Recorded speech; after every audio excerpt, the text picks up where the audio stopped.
আর এবার যে খবরের দিকে নজর রাখবো, আরজি কর হাসপাতালের দুর্নীতিকাণ্ডে আক্তার আলীকে অবিলম্বে গ্রেফতারের নির্দেশ দিল আদালত। এই বিষয় নিয়ে আরো বিস্তারিত আমাদের জানাবেন প্রতিনিধি প্রকাশ সিনহা, আমাদের সঙ্গে সরাসরি রয়েছেন।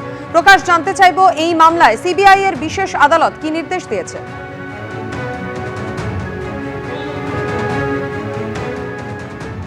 দেখো, আক্তার আলী, তুমি জানো বারবার আরজি কর দুর্নীতি মামলায় এই নাম সামনে এসছে এবং তাকে কিন্তু সিবিআই এর তরফেই দাবি করা হয়েছিল যে তিনি নাকি হুইসেল ব্লোয়ার। তিনি গোটা এই যে আরজি করের দুর্নীতি, তার হুইসেল ব্লোয়ার হিসেবে তিনি কিন্তু দুর্নীতি সামনে নিয়ে এসছেন।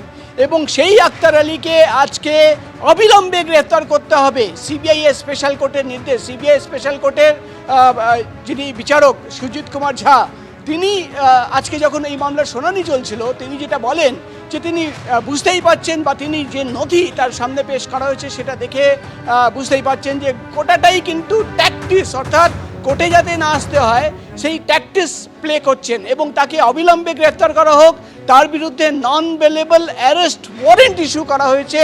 এবার দেখার বিষয় হবে সিবিআই তাকে কবে গ্রেফতার করে। আমরা আমাদের সঙ্গে রয়েছেন সন্দীপ ঘোষের আইনজীবী সঞ্জয়বাবু, কোর্টে দাঁড়িয়ে আপনিও সওয়াল করেছেন। আপনি যেটা একটা খুব ইম্পর্টেন্ট পয়েন্ট বললেন যে 1.5 বছর ধরে সন্দীপ ঘোষরা 5 জন তারা জেলে রয়েছে, আক্তার আলী কেন ঘুরে বেড়াবে, কেন এই কথা আপনি বললেন?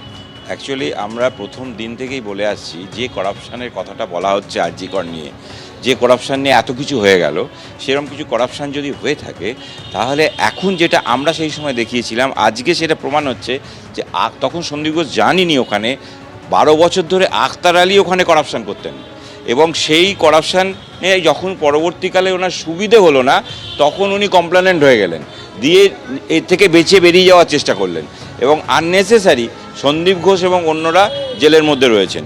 সেই পয়েন্টটা আমরা প্রথম থেকে বিভিন্ন ডকুমেন্ট দেখিয়েছি, সিবিআই মানেনি, তার জন্য বিচার প্রক্রিয়া শুরু করা সম্ভব হচ্ছে এবং বিচার প্রক্রিয়া থমকে ছিল এবং উনি বিভিন্ন অজুহাতে কোর্টকে অ্যাভয়েড করছিলেন। এরপরে যখন সিবিআই বাধ্য হলো আমাদের এই সমস্ত এভিডেন্সের পরিপ্রেক্ষিতে তাকে আসামি করতে, তারপর থেকে উনি আর আসছেন না। হাইকোর্টে আক্তার আলীর আইনজীবীর তরফে কি তথ্য পেশ করা, তিনি কি বললেন? আজকে একটা হাইকোর্টের রিজেক্ট হয়ে গেল অ্যান্টিসিপেটরি বেল, এরপরে আজকে না এসে আবার দুটো মেডিকেল ডকুমেন্ট দিয়ে বললেন যে উনি হসপিটালাইজড, সেই জন্য অসুস্থ, আসতে পারবেন না। কোর্টের অবজারভেশন হলো এই মেডিকেল ডকুমেন্ট ইন্সপায়ারিং নয়, এটাতে আমার সঠিক মনে হচ্ছে না।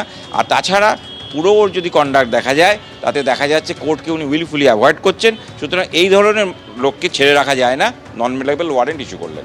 কোর্টকে উইলফুলি অ্যাভয়েড করা হচ্ছে, এই কথাই কিন্তু আজকে সিবিআই এর বিচারক তিনি কিন্তু বললেন, এবং তার বিরুদ্ধে নন বেলেবল অ্যারেস্ট ওয়ারেন্ট জারি করা হয়েছে।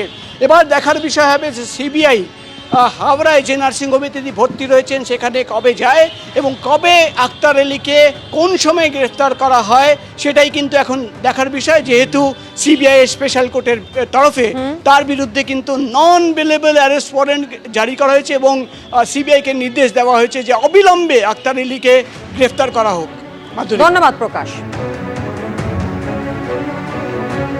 এবিপি আনন্দ, এগিয়ে থাকে, এগিয়ে রাখে।